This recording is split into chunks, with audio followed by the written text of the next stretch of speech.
semuanya, saya Prasila Sagita Murti. Saya di sini akan memaparkan tentang kombinasi bisnis. Video ini untuk melengkapi ujian UKAT 4 Akuntansi Pajak yang bersumber dari buku Waluyo edisi 6 berjudul Akuntansi Pajak.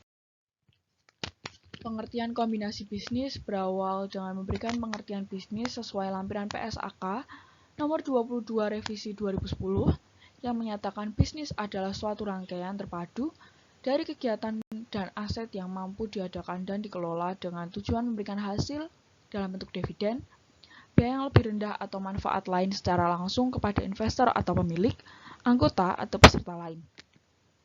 Sedangkan kombinasi bisnis diberikan yaitu suatu transaksi atau peristiwa lain yang mana pihak mengakuisisi memperoleh pengendalian atas satu atau lebih bisnis. Tujuan, lingkup, dan identifikasi bisnis. PSAK nomor 22 bertujuan untuk meningkatkan relevansi, keandalan, dan daya banding informasi yang disampaikan entitas pelapor dalam laporan keuangannya tentang kombinasi bisnis dan dampaknya. Untuk mencapai tujuan tersebut, perlu prinsip dan persyaratan pihak pengakuisisi, yaitu sebagai berikut.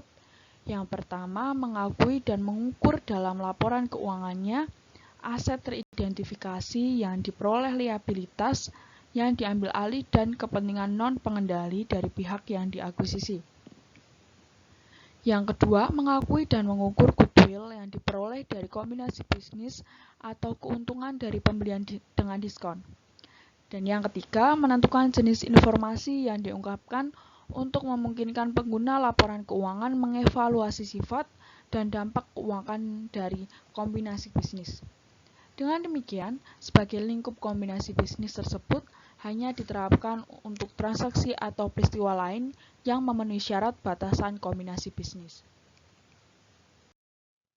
Pernyataan pada PSAK nomor 22 tentang kombinasi bisnis tidak diterapkan untuk kepentingan sebagai berikut. Yang pertama, pembentukan ventura bersama. Yang kedua, akuisisi aset atau kelompok aset yang bukan merupakan suatu bisnis. Maka pihak pengakuisisi mengidentifikasi dan mengakui aset teridentifikasi yang diperoleh, termasuk aset yang memenuhi definisi dari dan kriteria pengakuan untuk aset tak berwujud yang diatur PSAK 19 revisi 2010 tentang aset tak berwujud dan liabilitas yang diambil alih. Dan yang terakhir yaitu kombinasi entitas atau bisnis sepengendali. Kombinasi yang melibatkan entitas atau bisnis pengendali adalah kombinasi bisnis yang semua entitas atau bisnis bergabung. Pada akhirnya, dikendalikan oleh pihak yang sama, baik sebelum maupun sesudah kombinasi bisnis, dan pengendaliannya tidak bersifat sementara. Metode akuisisi. Dengan PSAK nomor 22, Reformat 2010, penerapan metode akuisisi mensyaratkan yang pertama, pengidentifikasian pihak pengakuisisi. Untuk setiap kombinasi bisnis, salah satu dari entitas yang bergabung diidentifikasi sebagai pihak pengakuisisi. Yang kedua, penentuan tanggal akuisisi. Pihak pengakuisisi mengidentifikasi tanggal akuisisi, yaitu tanggal pihak pengakuisisi memperoleh pengendalian atas pihak yang diakuisisi pada umumnya, yaitu tanggal pihak pengakuisisi secara hukum mengalihkan imbalan memperoleh aset dan mengambil alih liabilitas pihak yang diakuisisi, yaitu tanggal penutupan. Yang ketiga, pengakuan dan pengukuran aset teridentifikasi yang diperoleh, liabilitas yang diambil alih, dan kepentingan non-pengendali pihak yang diakuisisi. Dan yang keempat, pengakuan dan pengukuran goodwill atau keuntungan dari pembelian dengan diskon. Nah, selanjutnya yaitu akuntansi pajak pengendalian atas kombinasi bisnis. Sesuai PSAK nomor 46 revisi 2010 tentang pajak penghasilan, bahwa pihak mengakuisisi mengakui dan mengukur aset atau liabilitas pajak tangguhan yang timbul dari aset yang diperoleh dan liabilitas yang diambil alih dalam kombinasi bisnis sesuai PSAK nomor 46 revisi 2010 tentang pajak penghasilan. Dari hal tersebut, pihak pengakuisisi akan memperhitungkan kemungkinan adanya dampak dari perbedaan temporer dan sisa kompensasi kerugian dari pihak yang diakuisisi yang ada pada tanggal akuisisi atau yang timbul sebagai hasil akuisisi dengan PSAK 46 revisi 2010. Pengaturan penggabungan usaha dalam akuntansi komersial telah diatur dalam PSAK nomor 22 revisi 2010, kombinasi bisnis sebelumnya yang menggunakan istilah akuntansi penggabungan usaha. Dari sisi aturan dalam Undang-Undang Pajak sebagaimana diatur dalam pasal 10 ayat 3 Undang-Undang nomor 7 tahun 1983, sebagaimana telah diubah terakhir dengan Undang-Undang nomor 36 tahun 2008.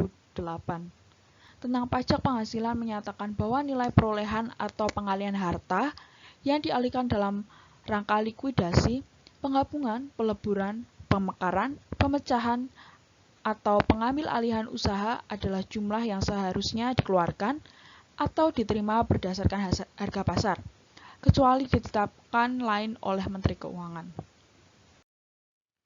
Penggunaan harga pasar sebagai berikut. Jumlah yang seharusnya dikeluarkan atau diterima berdasarkan harga pasar, selisih antara harga pasar dengan nilai sisa buku harta yang dialihkan merupakan penghasilan yang dikenakan pajak penghasilan. Sebagai contoh, PTA dan PTB merupakan peleburan dan membentuk badan baru, yaitu PTC. Nilai sisa buku dan harga pasar harta dari kedua badan tersebut adalah sebagai berikut. Nilai sisa buku PTA yaitu 200 juta dan PTB sebesar 300 juta, harga pasar sebesar 300 juta untuk PTA dan PTB sebesar 400 juta. Pada dasarnya, penilaian harta yang diserahkan oleh PTA dan PTB dalam rangka peleburan menjadi PTC adalah harga pasar dari harta. Dengan demikian, PTA mendapat keuntungan sebesar 100 juta dikali 300 juta dikurangi 200 juta, dan PTB mendapat keuntungan sebesar 150 juta dikali dengan pengurangan 450 juta dikurangi 300 juta, sedangkan PTC membukukan semua harta tersebut dengan jumlah 750 juta dikali dengan 300 juta ditambah 450 juta. Penggunaan nilai buku sebagai berikut. Secara umum, penggabungan peleburan dan pemekaran usaha akan melibatkan pihak yang mengalihkan harta dan pihak yang memperoleh harta. Sesuai akuntansi komersial, metode yang digunakan dalam konsolidasi adalah sebagai berikut, yaitu penyatuan kepentingan dan pembelian. Dalam akuntansi perpajakan digunakan metode pembelian atau berdasarkan harga pasar, sedang metode penyatuan kepentingan dapat digunakan berdasarkan keputusan Menteri Keuangan. Pengaturan yang memberikan wewenang kepada Menteri Keuangan untuk menetapkan nilai lain selain harga pasar, yaitu atas dasar nilai buku. Ketentuan tersebut telah dituangkan dalam Peraturan Menteri Keuangan Nomor 43/PMK 03/2008 tentang penggunaan nilai buku atas pengalihan harta dalam rangka penggabungan, peleburan, atau pemekaran usaha. Ketentuan ini berlaku sejak tanggal 13 Maret 2008. Pokok-pokok aturan Menteri Keuangan dimaksud meliputi berikut. Yang pertama, pihak yang diperkenankan menggunakan nilai buku, wajib pajak yang melakukan marker dapat menggunakan nilai buku dalam penggabungan usaha atau peleburan usaha.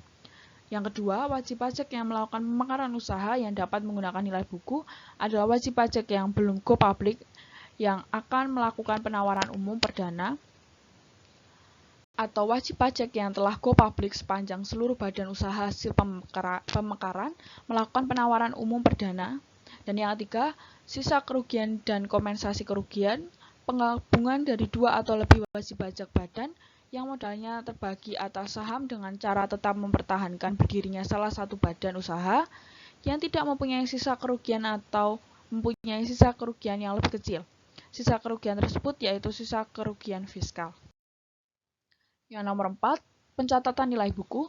Bagi wajib pajak yang menerima pengalihan harta, mencatat nilai perolehan harta tersebut sesuai dengan nilai sisa buku sebagaimana tercantum dalam pembukuan pihak atau pihak yang mengalihkan. Yang kelima, penyusutan. Penyusutan atas harta yang diterima sebagaimana dimaksud pada butir 4 dilakukan berdasarkan masa manfaat yang tersisa sebagaimana tercantum dalam pembukuan pihak atau pihak-pihak yang mengalihkan. Yang nomor 6, pajak penghasilan adalah marker atau pemekaran usaha dilakukan dalam tahun pajak berjalan. Jumlah angsuran pajak penghasilan pasal 25 dari pihak-pihak yang menerima pengalihan tidak boleh lebih dari jumlah angsuran yang wajib dibayar oleh pihak ataupun pihak-pihak yang mengalihkan. Dan yang ketujuh, penjualan harta bagi wajib pajak yang melakukan pemekaran usaha yang dapat menggunakan nilai buku bila wajib pajak yang menerima harta melakukan penjualan harta yang sebelumnya dimiliki wajib pajak yang mengalihkan harta sebelum melewati jangka waktu 2 tahun setelah tanggal efektif marker atau pemekaran usaha. Sekian pemaparan tentang kombinasi bisnis. Jika ada kata-kata yang kurang berkenan, saya mohon maaf. Dan juga ada tulisan yang kurang berkenan, saya juga minta maaf. Sekian pemaparan saya. Terima kasih telah menonton video ini.